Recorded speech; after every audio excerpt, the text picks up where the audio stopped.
Welcome, welcome, welcome, everyone. We might have some folks still coming in. This is a special night. We have our beautiful opening with Tsoknyi Rinpoche tonight. So we're starting a new book for the first time in over a year. Woo! Let's see. And I christened it by spilling my tea in my bag on the way here.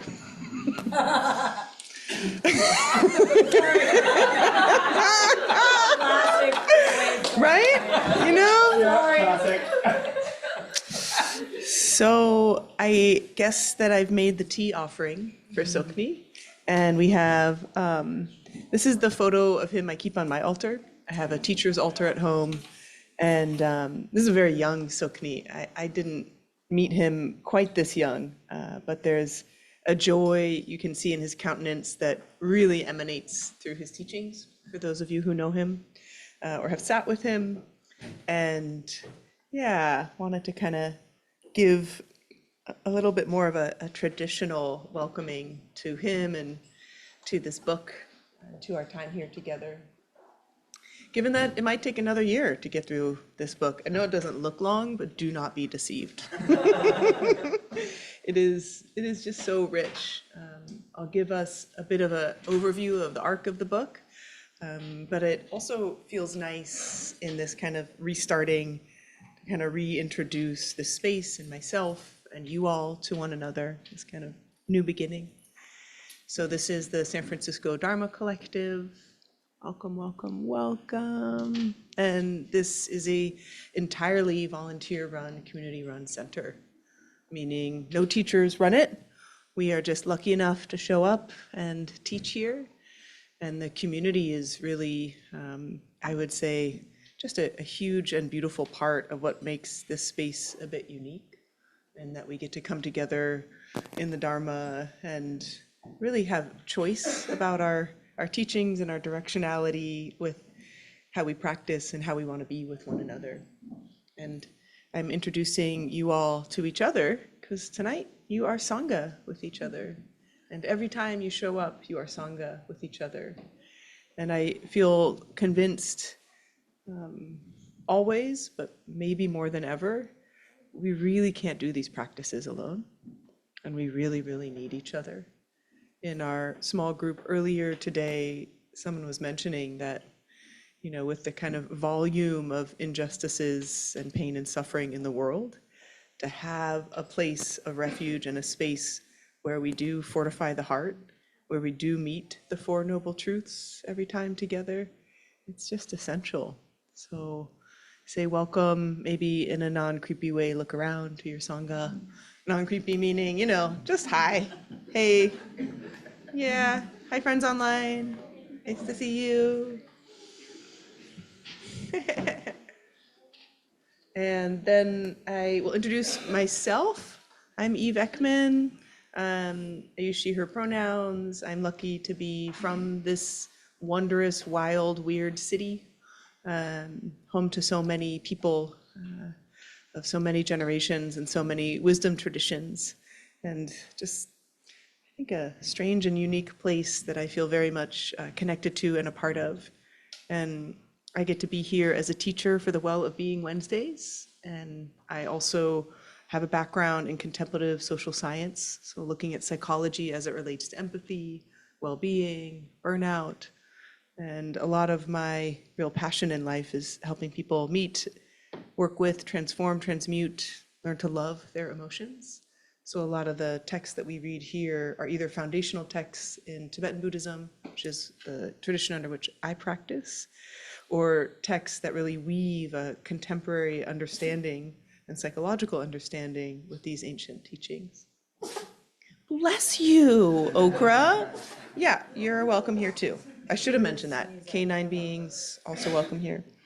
So I think most folks can see here in person.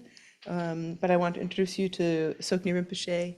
We'll hear more about his story next week or the week after. He does a beautiful job of providing background to both the Tibetan Buddhist lineage from which we're learning as well as his own experience of being identified as a reincarnated Rinpoche and Tulku at an early age in his life. And Tsoknyi Rinpoche has been teaching the last couple weeks. Some of us in this room were attending his online retreat that was in Colorado. He has a couple centers around the world, and he is such an interesting mixture of so deeply in the Tibetan Buddhist tradition, and then also very much understanding the contemporary neuroscience, but also like contemporary nervous system and just like our particular neuroses. If you've ever seen him teach, it's literally almost slapstick comedy. Like, he's so funny and he's got your number. He's like, yeah, like I was listening online. He's like, most people online now, they're in the kitchen making a snack. I was like, busted. He's like, they're probably making a snack all the time. And I was like, is he watching? So he just has this way of like having a disarming humor with his teachings. And I've had the good fortune to spend some time with him one-on-one, and I asked him, like, are you, just funny? Like, what's the purpose of this? And he says, well, no one can receive the teachings unless they have opening in the subtle body, and laughter opens the subtle body. A lot of things open the subtle body, also chanting, but I love that, and I think he's also just like really funny, because his brother, one of his brothers, who some of you may know, is Mingyur Rinpoche, also a wonderful teacher.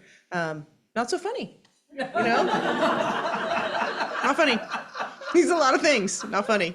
So, and Mingyur really cares about subtle body. So I think it is also, the way that they have come into these roles as teachers, come into the world in their particular vessels. And I just feel so lucky to have met Tsoknyi Rinpoche. I consider him a heart teacher to me. He taught me about my own heart and taught me the first time I learned about subtle body. And we've talked a bit about that here, but we will deepen our practices of subtle body here. And and some of you may know in the beginning of our last book, there's like a whole first chapter or two on dedication, right? And it's traditional in Tibetan teaching to kind of dedicate, as we enter the teachings, we offer all of this beauty and all of our hearts and all of our intention that we may receive what's offered here, like fully. Right? Can we kind of set the stage? So instead of like, let's just start the book, like taking a moment to feel the preciousness of, I'd like to offer the light, I'd like to offer the flowers, maybe my chai latte, but I might actually keep that to myself, right? But what can we symbolically offer to the teachings as we enter into this path and into this stream together? So I'll be giving us an opportunity in our practice to do so. And it's just a beautiful way of living in reciprocity, like the truth is we are always receiving from the world in a variety of ways. Raise your hand if there's an open seat next to you. Great. And, even as we approach like a beautiful trail, right? We're going to take a walk up San Bruno Mountain or to Twin Peaks. It's not as though we need to, make a big deal out of it, but there's a reciprocal way that we can enter that trail of, wow, I recognize the beauty here. I'm going to receive this beauty, and I'm going to offer my appreciation of this beauty. And so there's just these like simple ways of respecting all that is beautifully made up in this life. And I think some of the rituals in my experience have felt too heavy-handed or too strong or too long, but that gesture of the ritual honoring of starting something new feels just really nice. And really, it's also kind of asks us, like, can we show up for these teachings? Like, how do we want to show up for these teachings? Not just, yeah, I'm here. I'm gonna get a burrito later, but for now I'm here, right? Like, really, like, no, like, I am here with that virya, that joyful enthusiasm to receive the teachings. So, what do you guys think? Yeah. Great. So we're gonna do an opening practice, which is one of the practices I so love teaching and is such a quintessential practice of Tsoknyi Rinpoche, so we'll likely do it many times here together. It's actually not in this book. So this book was published in 2012. I think I first sat with him in 2013, and he didn't start teaching the handshake practice publicly till a little after that time.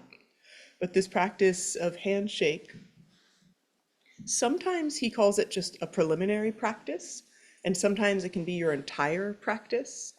And the handshake practice is a way of kind of like honoring and meeting whatever is here, especially at the level of your emotions and your subtle body.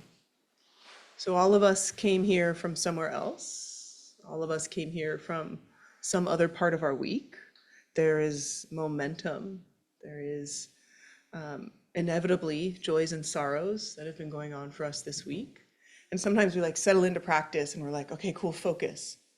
But then as he describes it so beautifully, like there's these things that kind of come and capture our attention. And these are worries and fears. These are like hopes and dreams. Sometimes they're sorrows. They are what he describes as beautiful monsters. That's how he describes them. And we can try to push them away, like go, like, no, I'm focusing on my breath. We can kind of try to ignore them, right? But they often get stronger. And we can also do this like very, what's the word exactly? Honestly, respectful meeting. Like, okay, you're here. I'm here with you. And that's the shaking hands with the emotion, or shaking hands with the beautiful monster. And we do that sometimes so that we can then go back to focusing, or that we can then find more spacious awareness. But the very practice of meeting our emotions in that way is such a Vajrayana move. It's such a way of turning the difficulty, the pain, the poison into the medicine, right? So when we meet the emotion, we've actually arrived in the present moment. We're no longer trying to ignore, avoid, or be somewhere, we're with it. It's right there. And then we have an opportunity to do this beautiful first person introspection or inquiry of, now that I'm with it, what is it like? Is it soft? Is it hard? Does it move fast? Is it textured? Is it like spiky? Does it look like one of the Inside Out characters? Or, is it just a sensation? And so as we meet it, we often actually gain insight into the truth that our emotions come and go. They aren't fixed, they're temporary. So we've slowed down, we've showed respect, we then pay attention, and we start to actually gain insight. Right? And we don't do it to gain the insight, we do it to be with what's here.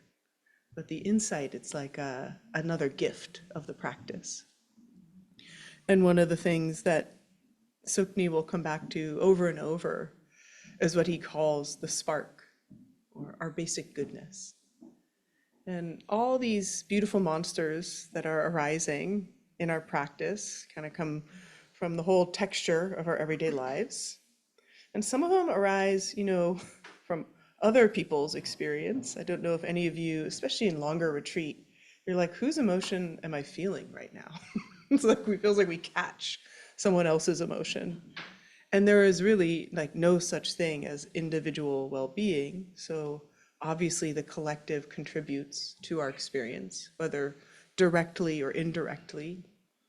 So we get this opportunity to like meet what's here, honor it, notice its natural rise and fall, and then ideally like glimpse that spark, that basic goodness that's always already here. So there's a real fundamental orientation in this text and many of the Vajrayana and Dzogchen texts that we are always already perfect and beautiful and Buddha nature. And that doesn't mean we get to slack off and then just go, skip meditation, just get burritos. But it does mean that we're not trying to like force anything. It just means we are in that stance of revealing the beauty, the goodness, the love that's already here. So that will be My notes are also covered and I have the tea offering, but I can still kind of read them. So in the handshake, yeah, we're kind of meeting this experience of emotion in the body and using what could be a distraction as this catalyst or this medicine. And then feeling this quality of how emotions move through the body. And then inviting this ability when we notice the rise and fall of emotion to actually feel the spaciousness of the body. One of the instructions in the handshake is feel, sense, or imagine that your emotions have all the space they need, right? Sometimes our emotions, it feels like, especially when we're trying to push them away, like they're just like gonna explode. And when something's gonna explode, like it needs more space, right? So if we just make more and more space, just more and more space, it can naturally unfold. It doesn't need to have that explosive quality. So we're finding that sense of inner space, meeting, not fighting, and then, yeah, directly seeing that impermanent nature of emotions. And sometimes some of those beautiful monsters that arise, we can also see clearly that they're kind of irrelevant or unimportant, or as sometimes described, illusory, meaning our emotion or our feeling about what happened earlier in the day, it's actually not that important, not that heavy. It's taking up this space, but as we look closer at it in just its pure form, it naturally dissolves without us even needing to think about it or avoid it or distract away from it. So that's and that can sound a little passive, but this is really just one way to meet this ongoing flow of emotions that are not always, but pretty often making their way through the mind, heart, and body, and certainly making their way through the mind stream.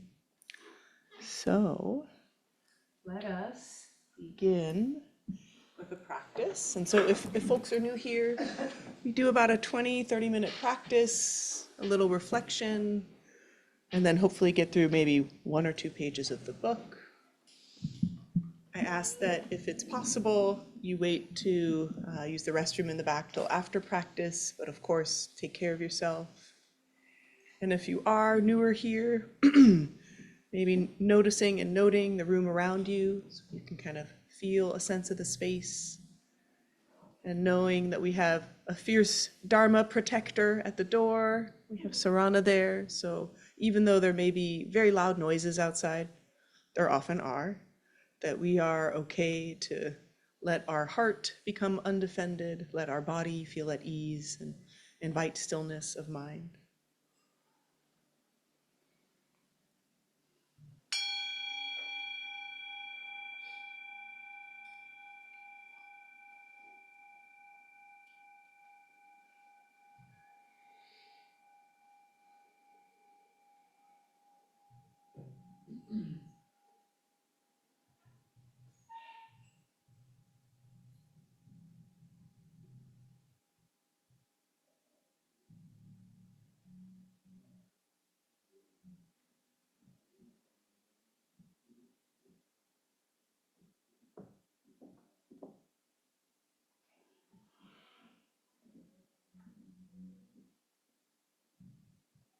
Let's begin our practice by feeling into the heart.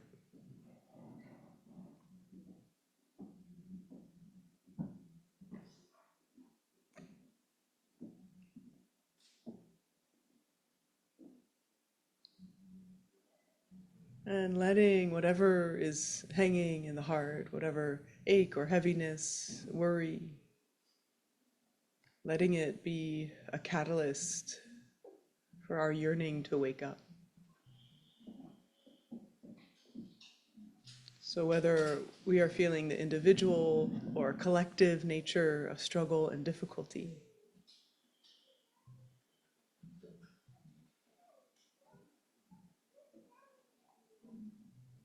connecting with the heart and this aspiration that our practice could be in service to our own waking up so that we can be available for all or at least more beings in this world where so many beings need those of us with awakening hearts.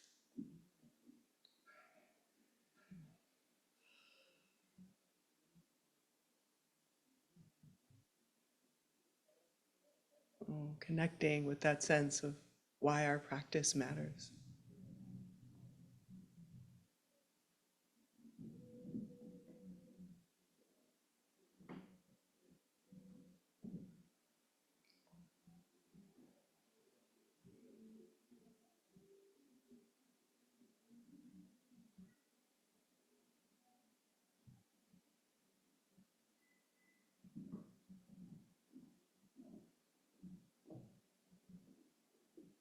Noticing how it feels, if there's an imprint of this bodhicitta, this heart dedicated to the awakening of all beings. If that feels remote or abstract, no problem. Just think about the suffering of someone you love and a desire to help them. Giving our practice this runway, this momentum to know what we are practicing for.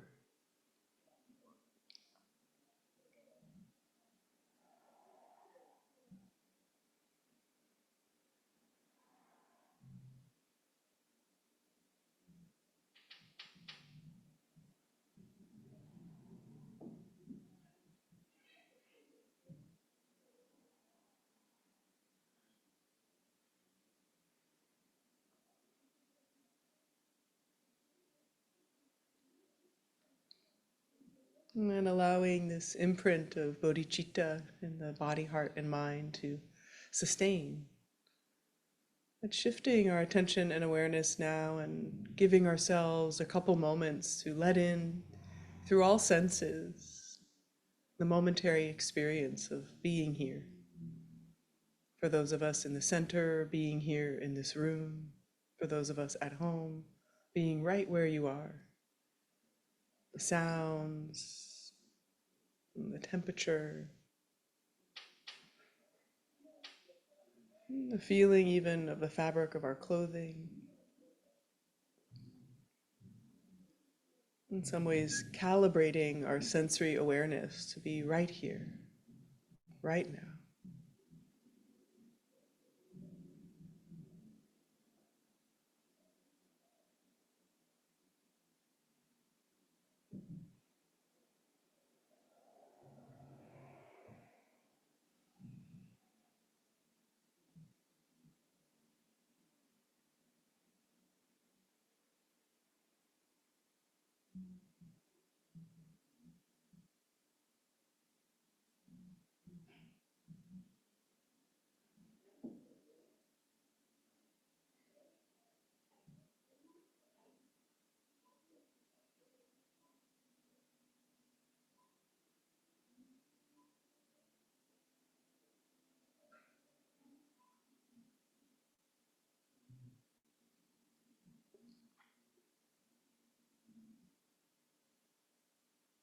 And then notice when you slip away from this present moment experience. And coming back and reconnecting to the fullness of our sensory awareness.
And connecting through these sense portals, we have an opportunity to just have a more pure or bare experience.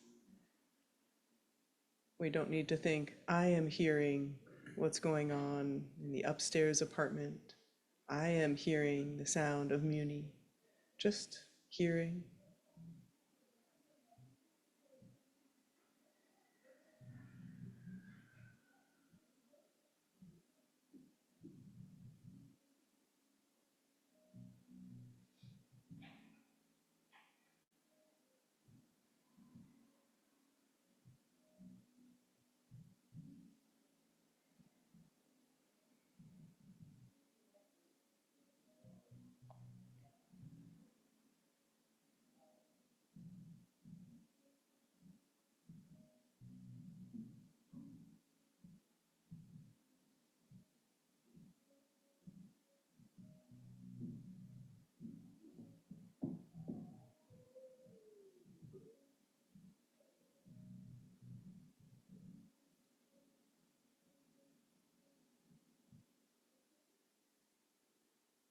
Narrowing and focusing the attention now just to the sensations within the body,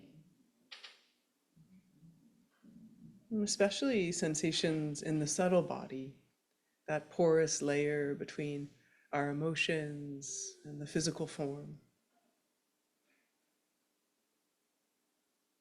And for some of us, there might be something right here, some loss, some fear, some excitement, some contraction of any emotion. And for others of us, it may not be quite so clear. We might not have one of those beautiful monsters right here yet. And in the practice of shaking hands, we meet with and connect with whatever is here, that level of emotion, especially as it's felt in the body. And maybe for a moment there's a story. I'm worried about my dear friend. I'm worried about my own life. I'm sad I no longer have. Maybe we give a brief story or headline, and then we drop the story altogether and come into a simple, unelaborated experience of the sensation of the emotion in the body. Maybe it feels huge, heavy. Maybe it's tight and moving around. Whatever is the experience of it, give it all the space it needs. No agenda, no rush, just being with the pure experience of the emotion, no story.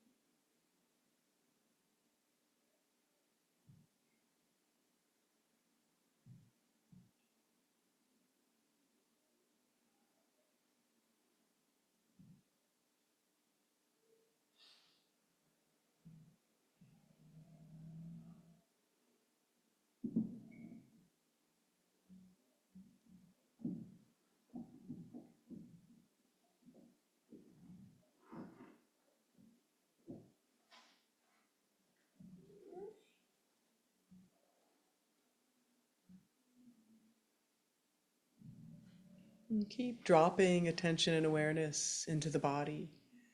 If it rises up and becomes story, and keep noticing the shifts and changes of the felt experience of emotion in the body. Maybe it unfolds,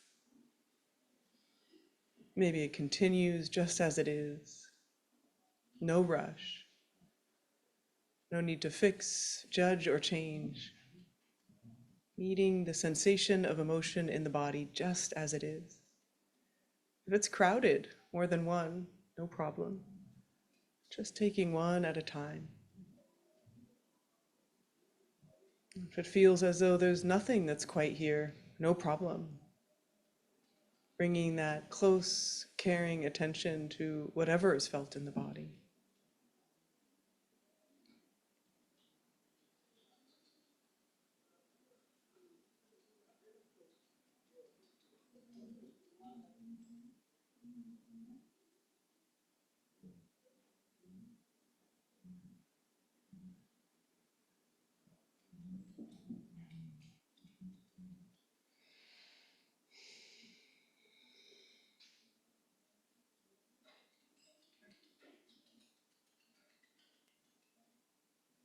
Keep noticing how it shifts and changes.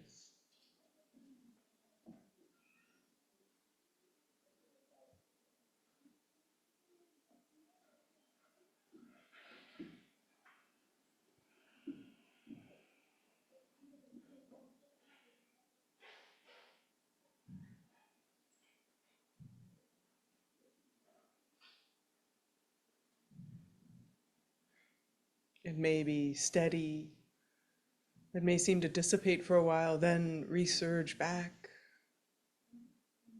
If it completely disappears, no problem. Waiting for next arrival, what may come and emerge just from making that space.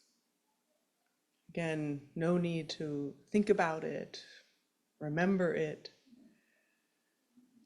just meeting it. Pure, raw experience of the sensation of emotion in the body, all the space it needs.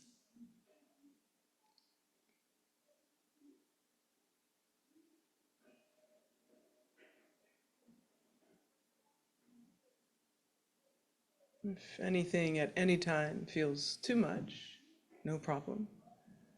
Placing hands on the belly and opening eyes, giving yourself that presence and grounding. Otherwise, just keep going.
Again, if the energy has dissipated of one experience, one emotion, then bringing full attention and awareness to the sensations in the body and anchoring there.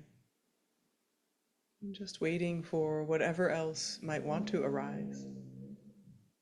Bring itself to the surface to be held, met with our pure attention.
If you become distracted or carried away by a thought, a memory, an image, even the story of one of these emotions, no problem. For just a bit longer, we're going to keep coming back,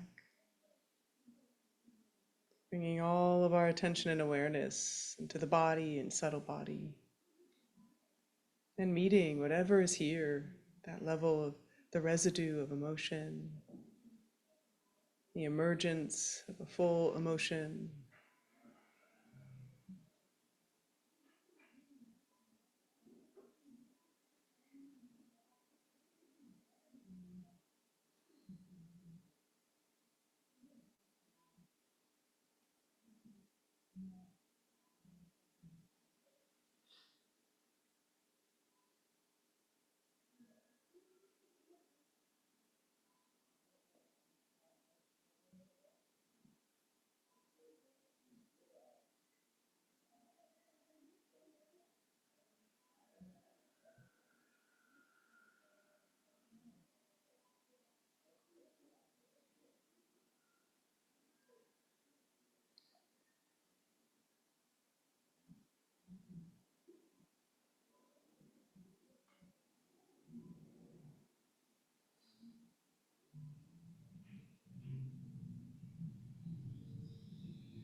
And while still maintaining presence of awareness into the embodied experience of emotion.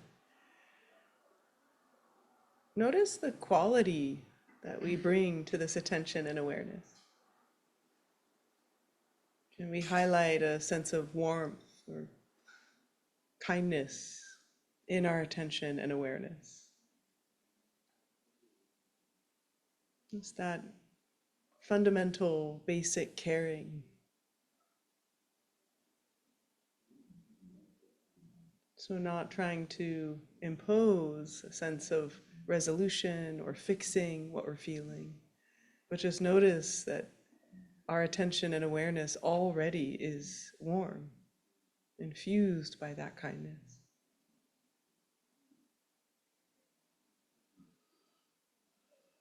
And so simply feeling that gentle, ever-present quality of loving awareness.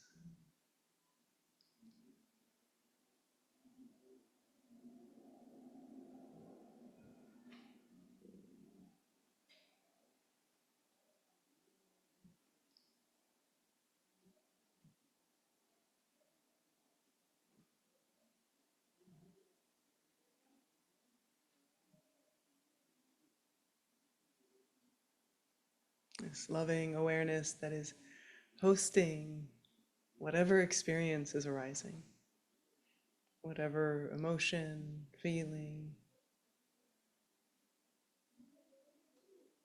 It's feeling that presence of the loving awareness that's always already here.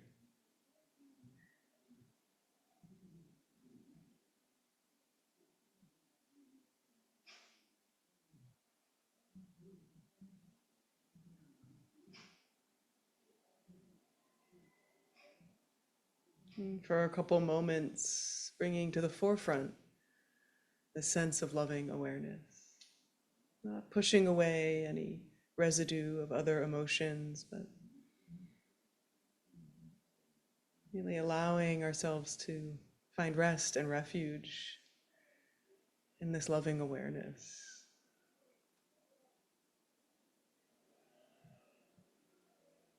This simple, naked presence, already infused with care and kindness, compassion and love. Our fundamental nature glimmering through.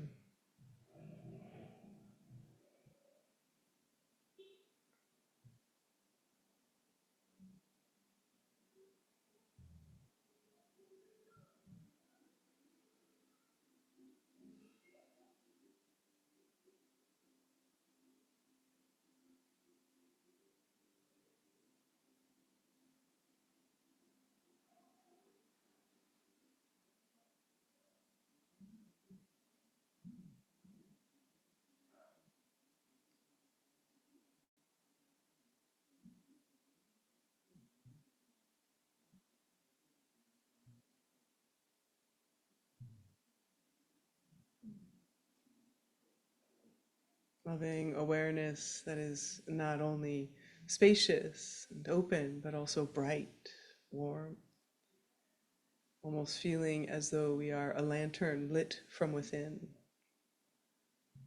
in a field of other lanterns lit from within.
Thank you for your practice. Oh, it's getting darker outside already. Can you guys feel it? Impermanence. So,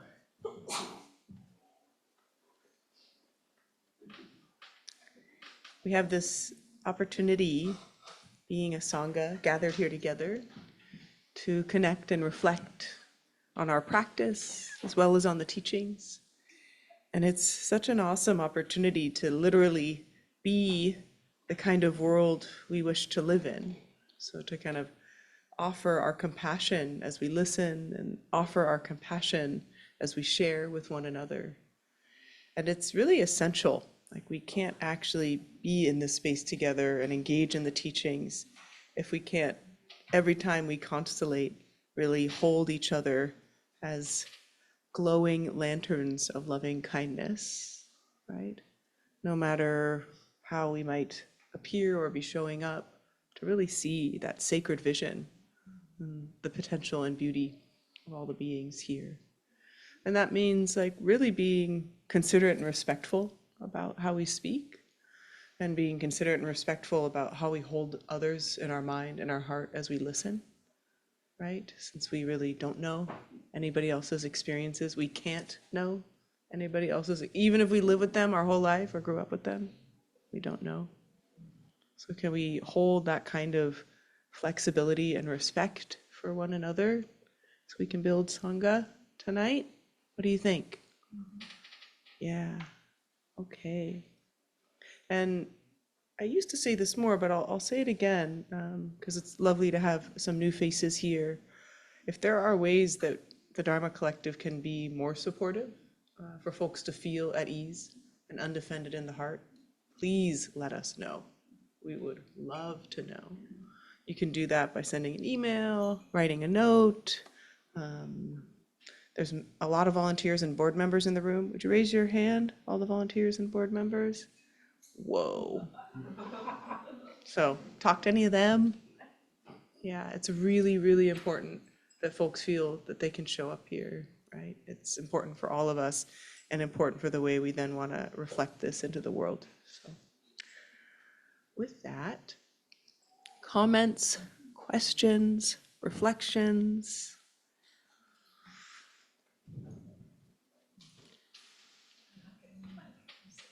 Aww, I was excited.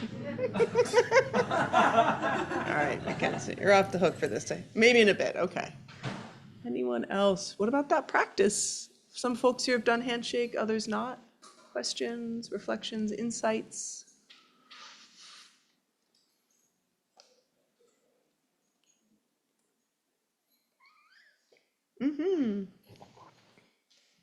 Thank you, Gladys. I've done the practice often. It's one of my go-to practice, and maybe I had an expectation, oh, there's some difficult emotions I need to metabolize, but today it's like different. I think it was like the love and the gratitude, the positive emotions that I handshake, which is surprising. And I'm like, whoa. And the Dharma tears, like the tears are not, I know it's not sadness or like shame or anger. It's like really, really from the heart. And I think partially is because it's just like the continuous metabolization, like of the soup of emotions that really give me this wonderful opportunity, like really just keep me in touch with the warmth here and kind of put me deep into that. And I've never had that before. Yeah, and it came like at the last bit of the practice. Yeah. Thank you. Thank you. Yeah. And often, when I guide the practice or when I do the practice, it's when a difficult emotion arises. But the way he instructs it is you can just start anywhere. There doesn't have to be something big. And then to find a connect with, like truly like the core foundations of, that kind of enlightened mind stream or that basic goodness, and to feel that. So wonderful. Thank you. Yeah. Don't grasp onto it. It'll change. Even though it's always there, the stuff gets in the way. So thank you. Oh, Jessica. Yeah, I see. I think, yeah. Is my eyesight good enough? Hi, friend. I I wanted to say I had a similar situation to Gladys where I feel lucky enough that I was actually having some really big positive emotions that were kind of like tearing me away. And that was kind of cool. I did have one intrusive thought I was like, oh, okay, this is the moment. This is it. And it like came back. But one of the things I did want to say that I feel very like I think was part of the really positive feeling was I thought I was coming today to finish up the last book, and I had last night and this morning picked up this book serendipitously and just opened, and this is what you guys were reading, and I was like feeling really happy and like just very, you know, serendipitous. So I wanted to share that. And Yes. yeah. No coincidences. Yeah. Beautiful. Yeah. Thank you. And that's wonderful. And I think also just knowing, for you and for Gladys and some of us in this room, like some of the practice has been turning towards what's really hard. And I think when we turn towards what's really hard, it's like a scrubbing of the heart, right? And we're kind of like, all right, I'm going to meet all the stuff I don't tend to look at. And then sometimes that presence or availability of what's always good is just right there. So yeah, beautiful. Thank you. Anyone in the room before we go back online? Yeah, Chris. So I'm going to open up a tab on my computer and I'm going to pull up this practice. Yes. And it is going to be a permatab because working in the field of mental health these days, I don't know whether I'm just wildly fortunate or I need to go find that guidance counselor and have a talk. Aw, I'm lucky to have you. Thank you. Yeah, and I really recommend, there's a number of guided practices Tsoknyi Rinpoche has of this online, but there's one he did in 2021, and it's freely available. It's at the end of an interview with Danny Goleman, who some of you may know is a kind of architect of emotional intelligence. And at the very end, he leads this extended 35-minute handshake practice. It is beautiful. So, yeah, and then I can't see who that is on my. Okay, Hannah or Hannah. Still can't see. Hey, um, so I was kind of came into this practice having some anxiety, kind of like I have some things to do. I don't really know if I should be here. And then I'm like, no, that means I really need to meditate. That means like I really need this. So I was like, okay, I know that. And then I just like couldn't really get into it. But then you're like giving us permission to feel, really feel, and which I really enjoy. Like I liked that lead. And so I started trying to do that. And then when you said, there was this moment where you said, forget the story, like just feel like let go of the story. And it like occurred to me, I've really been working on meditating like a lot over the past 2 year or year, I should say. And it's so weird that it really occurred to me that like the story is the feeling. Like the story is, I don't even know if I know the feeling because I am so attached to the Mm, story.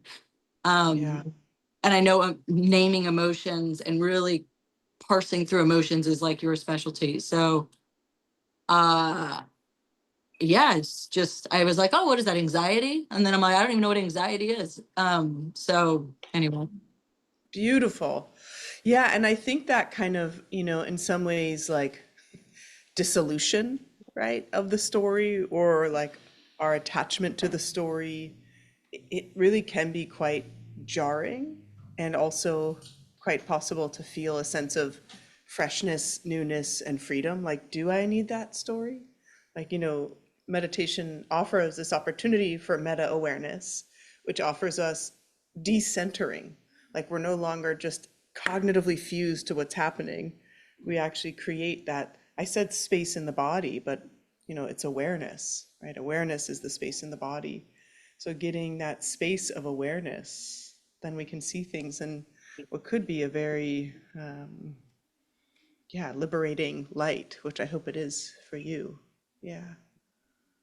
And when you say like you don't even know like the story, meaning like kind of like that low level, like something's wrong, like I got stuff to do, like that kind of running story. Is No, that I mean like a detailed story. Like it's like okay? this emotion is arising from an event. And like Yeah. the event is, it's like rumination, you know what I mean? Where Yes. the Yes. feeling that it's producing, that's creating like, some disgruntlement or maybe even good. Like I won't even recognize like, oh, I don't feel well because of this thing. I'm just like, because of this thing. I think it's just being really in your head, like really cerebral. And so when you sink down into the Right. emotions of it, Body. I'm having a hard time even like recognizing that aspect of the Oh, event. interesting. Yeah, that's really interesting. So there's like actually the story has its own momentum, but you might not even be like feeling it. It might just be the story. Yeah, like replaying. And Yeah. I think Yeah. it's some maybe more of anxiety, like just Yeah. I mean, sometimes our anxiety has us feel that if we aren't thinking about something to worry about, there's something more to worry about. It's like let me do something. Like thinking is something, even if there's not really a content there. So yeah, that's great noticing. Thank you. thank you. Any other reflections, questions, comments? Yes, Tori. Sure. I felt like that meditation, a lot of times it's more gradual, but I had the experience of just like in the body, whenever I can't remember exactly what you said, but it was like there's enough space for this. And I had like the drugs are kicking in kind of moment. Like it was like the elevator dropped or something, and it just was like, oh, okay, and like, Yeah. which is great. It was awesome, felt great. Yeah. So just noticing, I guess this practice really works for me. Hey. Yeah. And I love, it's interesting that like these turns of phrase, like that also hit me so big when I first heard him say it. Like, what if there was enough space? It's like, whoa. Like nothing changes, Right, but but everything changes. everything changes. Yeah. Yeah. And there really is. like there actually is. So, because there's, emotions, they aren't trapped somewhere, right? So it's this really interesting thing. And also this idea that like space is awareness, very confusing, but like it is too. And again, another thing we can't touch or see. So wonderful to just have that like felt experience of it. Yeah, thank you. Other, yeah, please. Thanks, Daniel. So for me, this Jack Kornfield meditation came to mind where he talks about put down the battle, and which for me is like the resistance to the body sensations. And so for me, what I noticed in tonight's practice was when at times what I perceive to be uncomfortable body sensations, I think a lot of that is the resistance to the sensations. Yeah. Like the not wanting to, like, I think part of it is habitual. Like it comes from a belief that it's not okay to have like inconvenient emotions or body sensations and so just kind of like surrendering to it actually made it a lot more, I was a lot more able to meet it. Beautiful. I love that. I love that kind of specificity too of, recognizing there's this core belief that it's not okay to not feel okay, right? Which is kind of the underpinning of samsara. Like it should be better. Like I think if samsara was one tagline, it should be better. Like when's it gonna get better? And just meeting the resistance of like it's so uncomfortable and like actually really awkward to have a human body, right?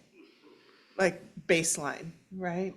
And so then they were like not wanting it to be that way is so natural, but to then not let it like take over the experience. Yeah, beautiful. Thank you so much. Sweet. Okay.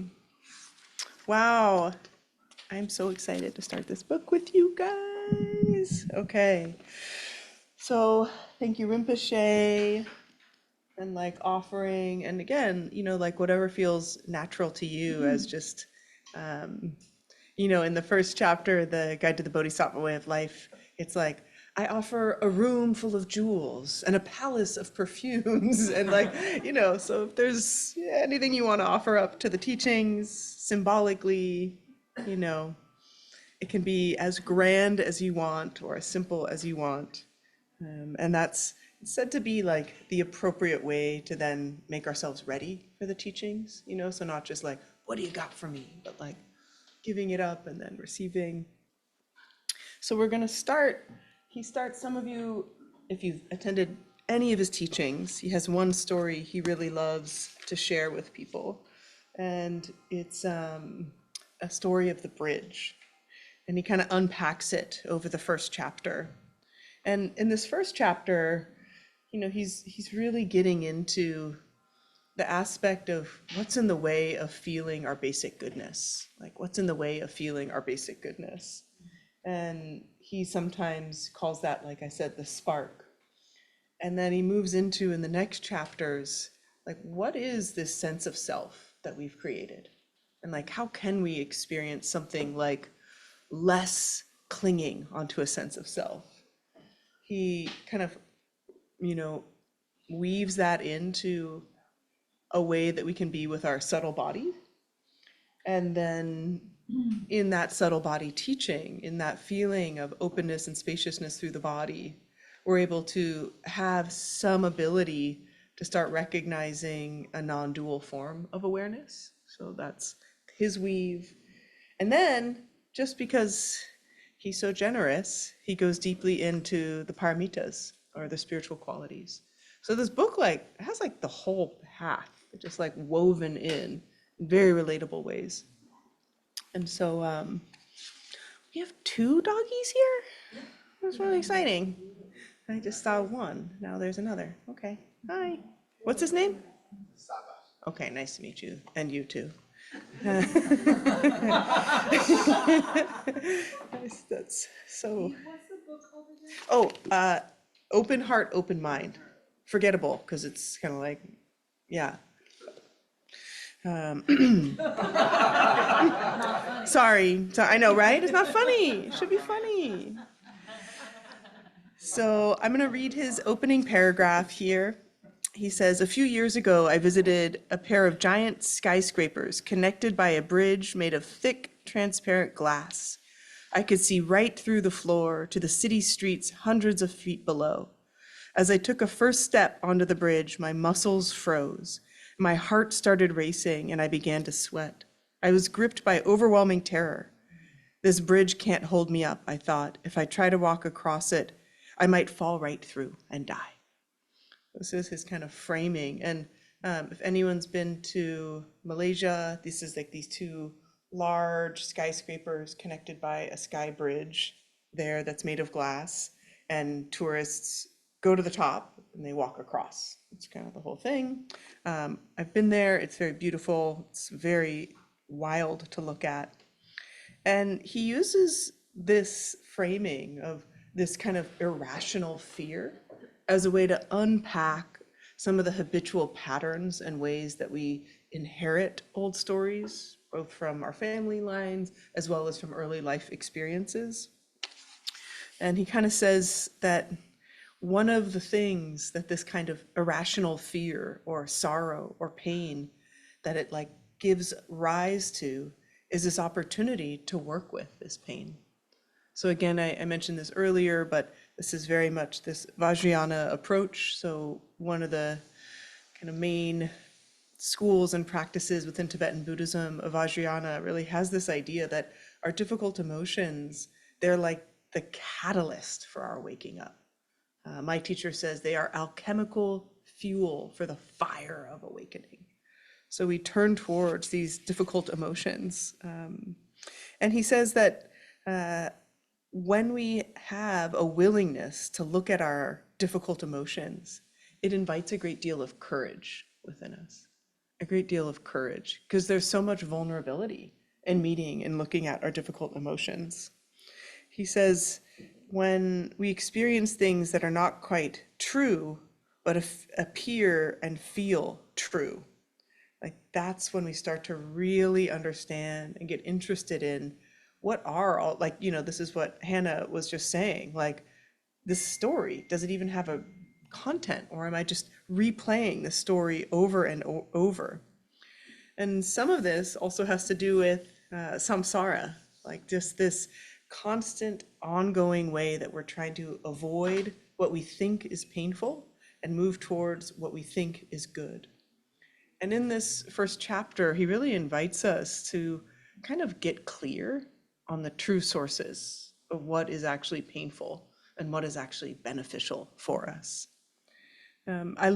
He has this really interesting analogy. It's kind of a classic analogy around samsara as calling it the potter's wheel.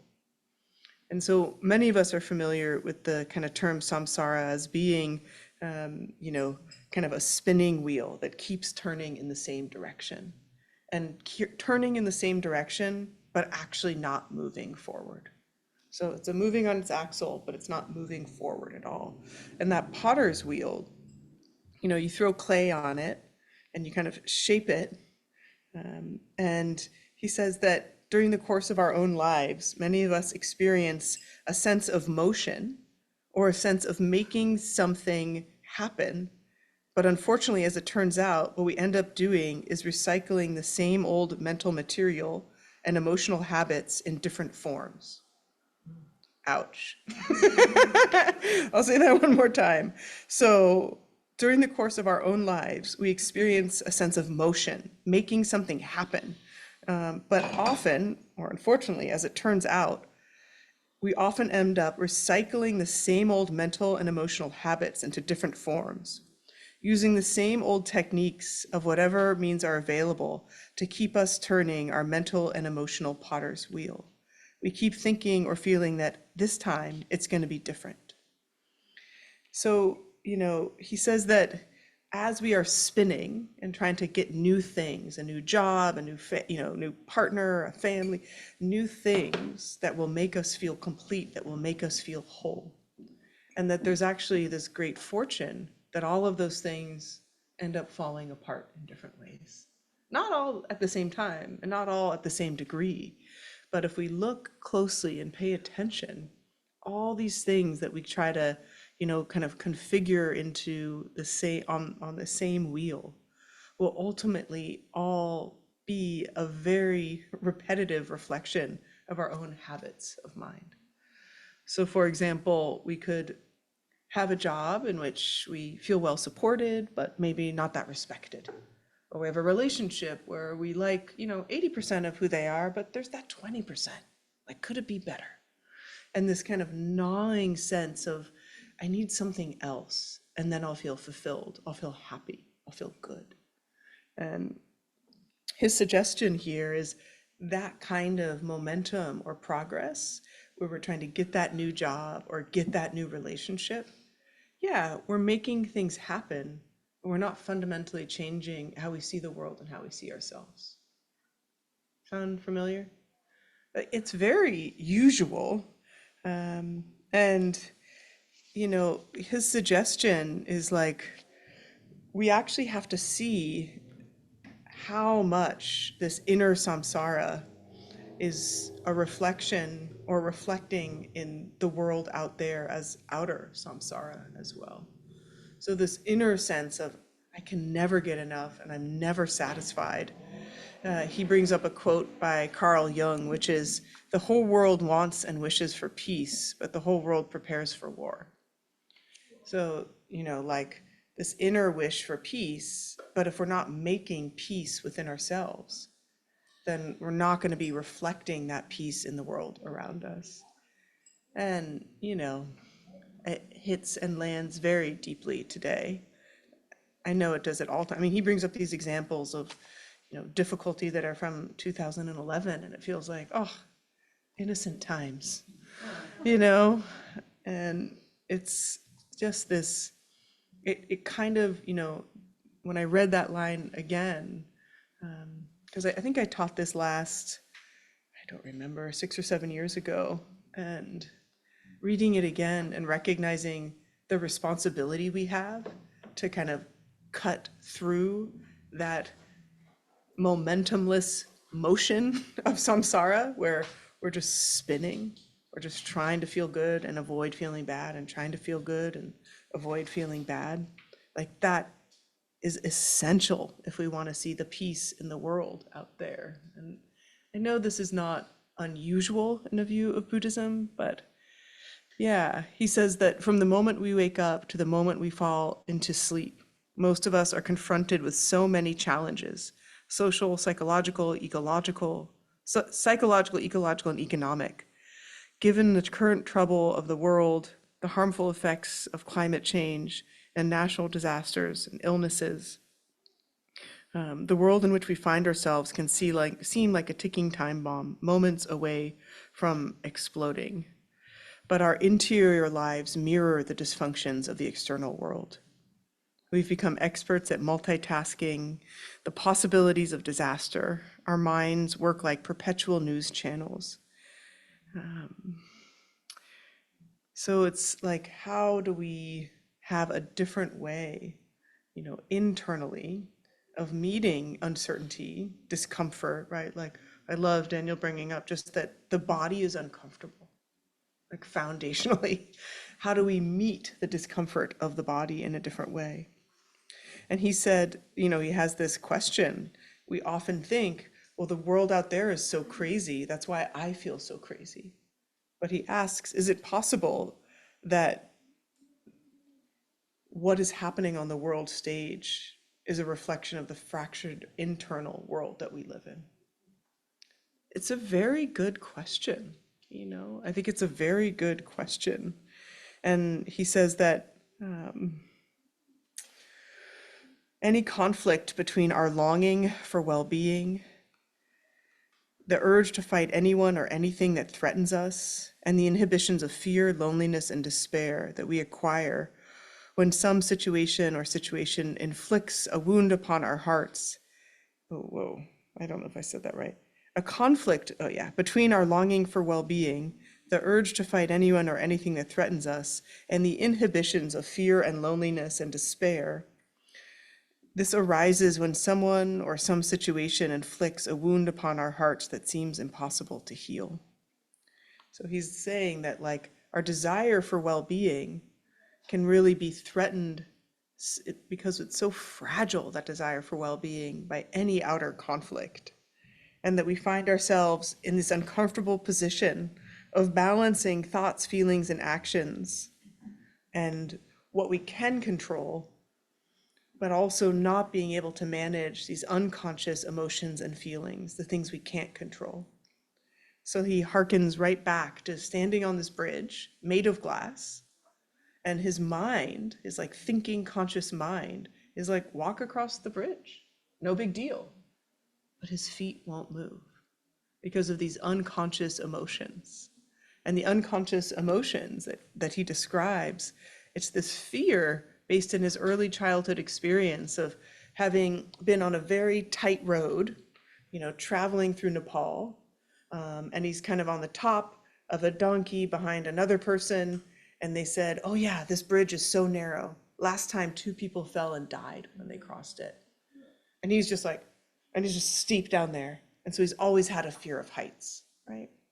So he realizes on the bridge, there's nothing conscious in the way that I'm, meeting or experiencing this fear, but this unconscious fear is driving me. And a lot of samsara are like, it's not really like we're moving through the world like, I'm an insatiable, hungry ghost. I just want to devour everything, right? There's an unconscious, I'm an insatiable, hungry ghost, and I just want to devour everything and nothing is enough. So it's like, how do we get underneath those levels to see these emotions that have this momentum upon us that then are reflected in the momentum of this world?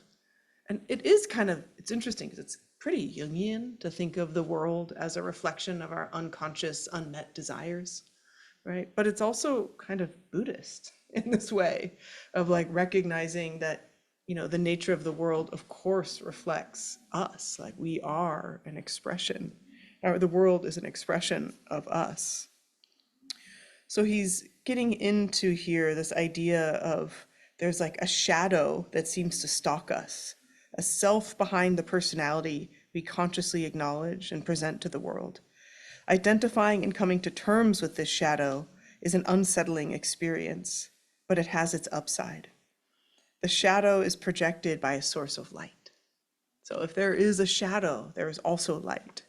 And by recognizing and acknowledging our shadow, we can begin to trace the path towards the light.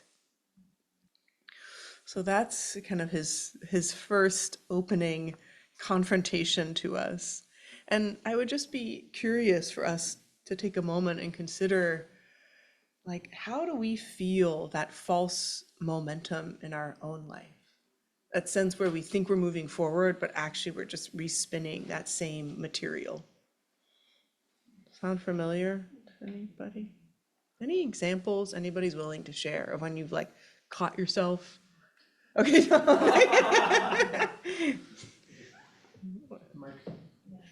Is there a way to open the back door? It's like, You can also turn on the ventilating thing. that'd be great, Get thanks. some air going here.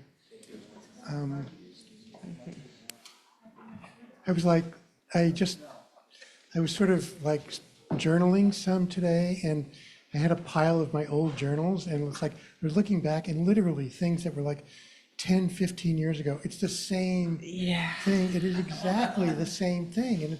And while I'm doing it, it feels like, oh, this is good.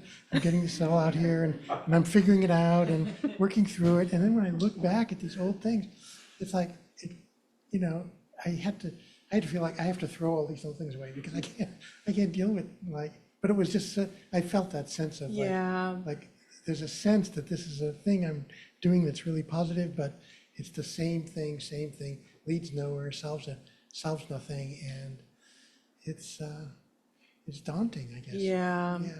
it's humbling. I mean, it's funny because I definitely have that experience with my journals too, where it's like, oh, this like searing insight's not that hot. You're like, I've already had that one. But I also think there is so much benefit to self-reflection and inquiry. And like our material is really, it's so personal and close to us. It starts to feel like who we are. And so I think the opportunity and like where he goes with this is we can start peeling away that layer that's like so familiar, it's almost who we are, from like this more essential quality that we are. Because it's like that, you know, I don't know the content of your journals, but I imagine, you know, in broad strokes, difficulty, overcoming difficulty, insufficiency, insecurity, you know, like we all have probably the same material, you know, in some stew. And yeah, I think Sarana said samsara stew. Is that right? Right? Soup. Yeah, samsara soup. You know, we all have the same ingredients in there, but it's really like the process of trying to disentangle ourselves from our stories is so hard and humbling. And I think that sometimes the inquiry and reflection, we actually just need to have it over and over. So I do sometimes think like those insights about who we are and how we do and the way we get lost in the world, like we just forget over and over, and like coming home and remembering there is a value. And, you know, like, yes, of course we want progress. Yeah, yeah. I also feel like sometimes it just feels like like I feel kind of wounded if somebody says, I don't need to hear that story, you know, or that there's a sense, because it's sort of like it feels like that the story becomes like an identity. It's kind of like, this is why I am the way I am, because this happened to me, and I'm able to hang my, you know, neuroses on this. So it feels like I figured something out, but it's not true in a sense. It feels like there's alternate explanations, like if I said, you know, so anyway, it just sort of feels like there's something about that story that gets a little bit like well rubbed, or like a little rock.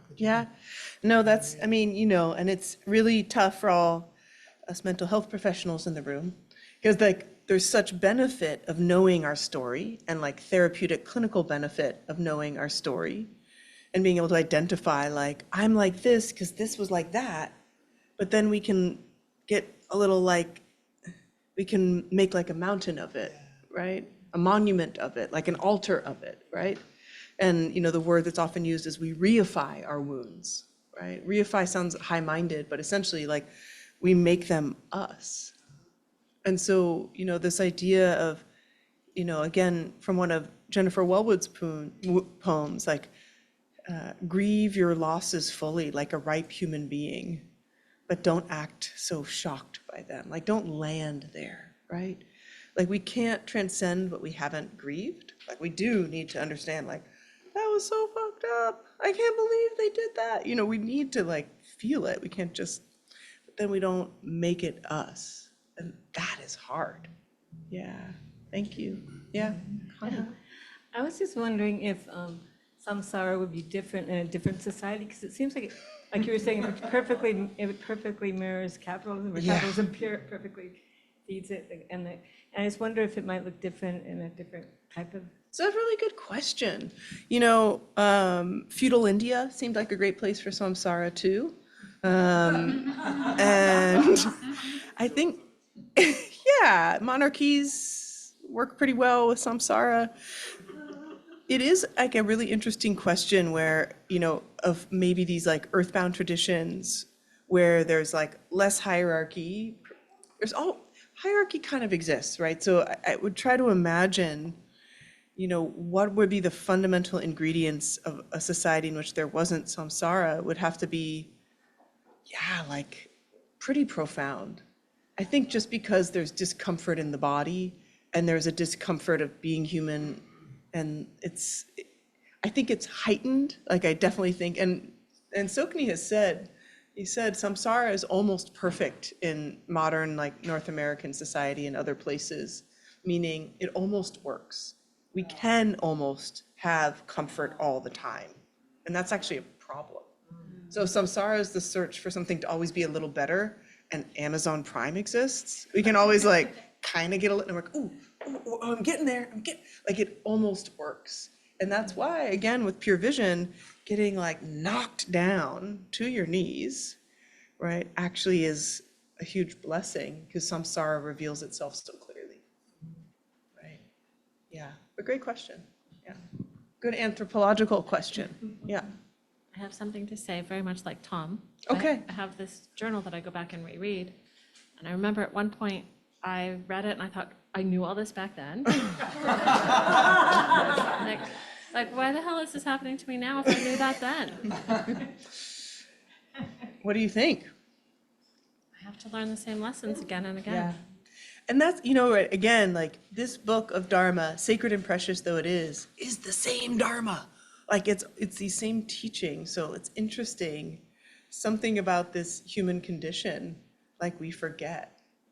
And that's why, you know, the translation of mindfulness is often from smriti is remembering, right? Remembering, coming back and remembering and remembering and remembering. So I think there is a value with remembering, and there's also a value of seeing when we're in the same habits and patterns over time. So, yeah. Any other? Yeah. Two things. The thing that I always recycle is that getting more on my to-do list done is going to be like profoundly life-changing. And it's so important. And then just more things get added on the to-do list. So that's just every day. Potter's wheel. Yes. Although I just want to say potters make cool shit. So I know. True. anyhow. Yep. And then like from a mental health perspective is this, you know, without pathologizing, is that things arise in their different forms, same sort of fundamental structure, because they are asking to be healed. Yes. And so we will have the recycling. Yes. Until whatever the conditions are, where we can fully, you know, create the spaciousness or hold the spaciousness or partner with the spaciousness or whatever you want to call it, to let that healing unfold.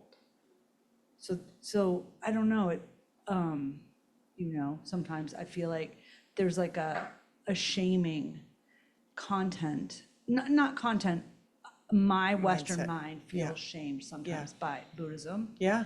And then, you know, the spaciousness is that, like that you were talking about at the beginning, is that like the vast container that the heart actually has. Yeah. And it's that seems to allow those old patterns that maybe be ancestral to unwind. Yes. And then I don't remember who I was listening to a Dharma talk of the other day, but they were like, just a little reminder, the first noble truth. It's real. Period. Like that's it. Like life is suffering. And so this idea that we practice to not ever experience suffering is suffering itself. Mm-hmm. Yeah. And, you know, luckily there's the second and third noble truths. Yes. That there's some reprieve. It doesn't go away, but we learn how to meet it. But I do think, Mace, what you're describing is, you know, it is the sacred outlook from the Vajrayana point of view. Like all of this poison is medicine. And these difficult emotions, and again, this one's hard to believe, but we even chose our families because they were the perfect ingredients for us to wake up. Pretty wild. It's possible. You know, and so I don't think, I hear you, and I think it's really good to like be aware on that potential of the shaming piece that can arise with like, oh, I should, you know, be able to see and catch myself in samsara. And I think actually we kind of can, and we can like really have a joy of it.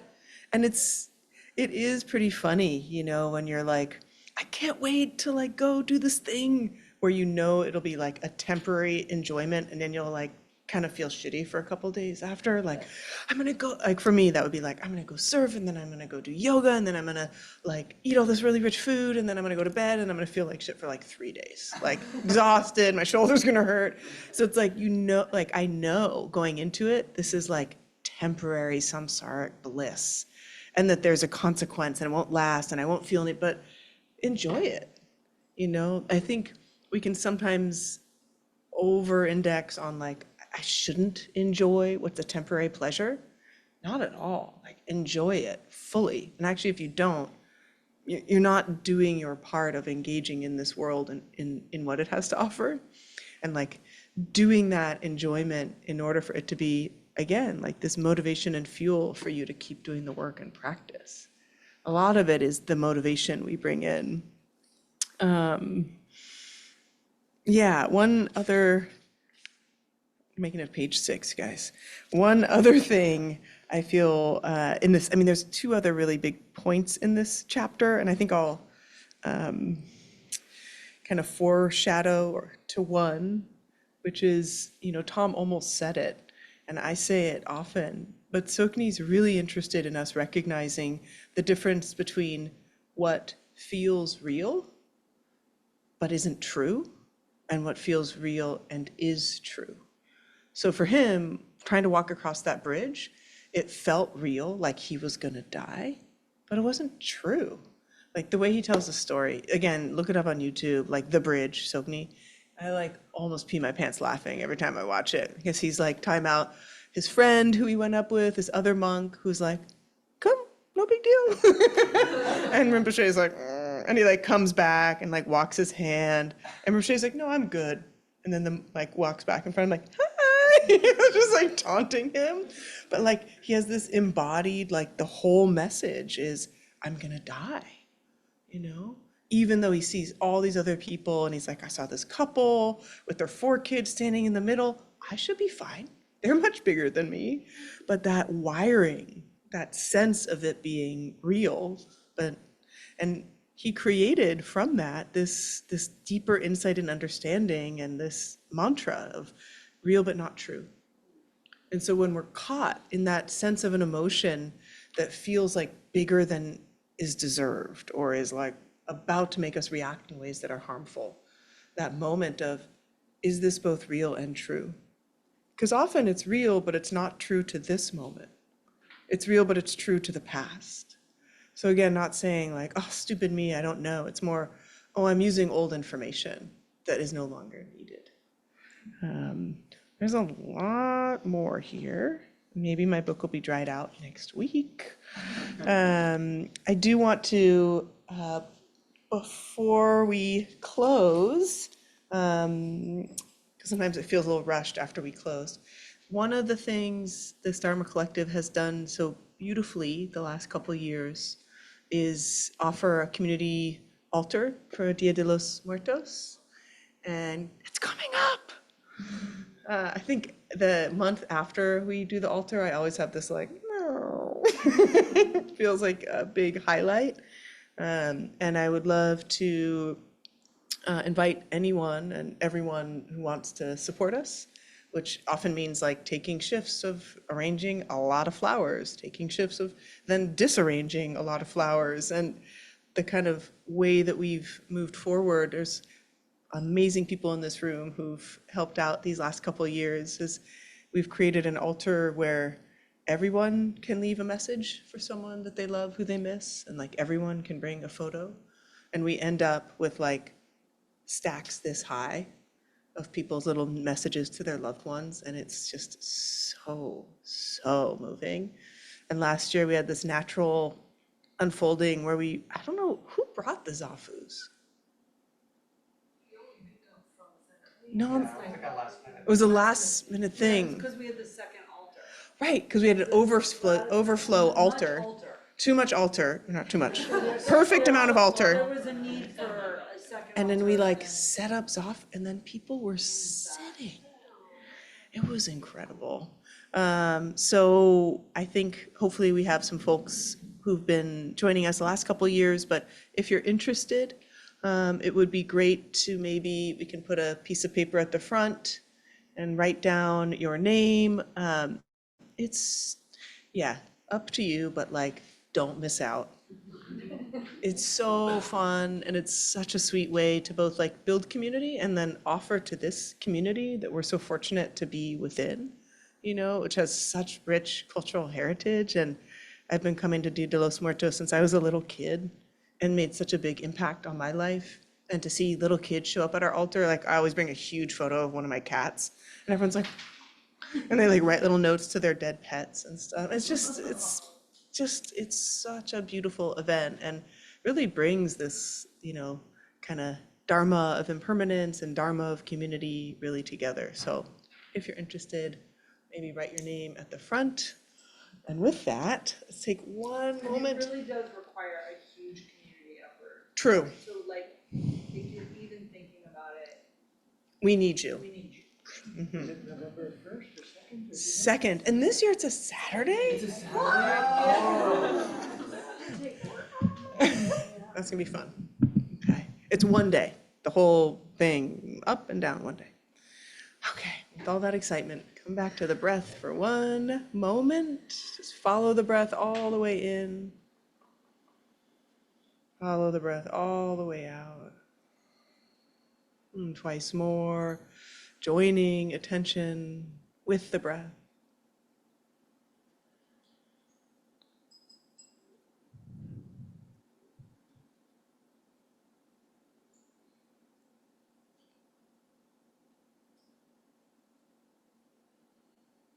And then taking a moment and really connecting with the heart once again.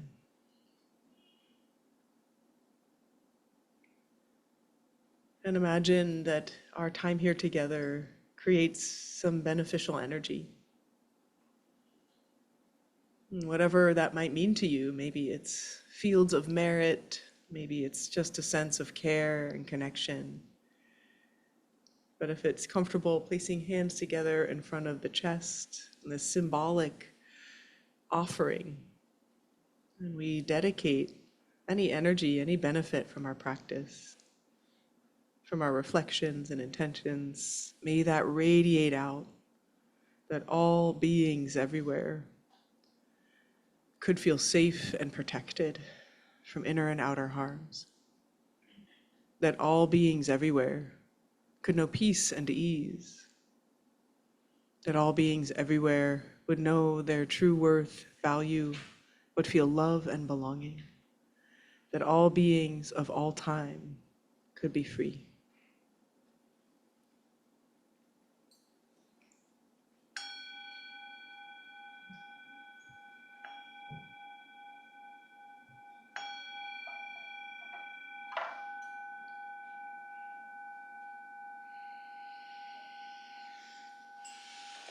Thank you so much.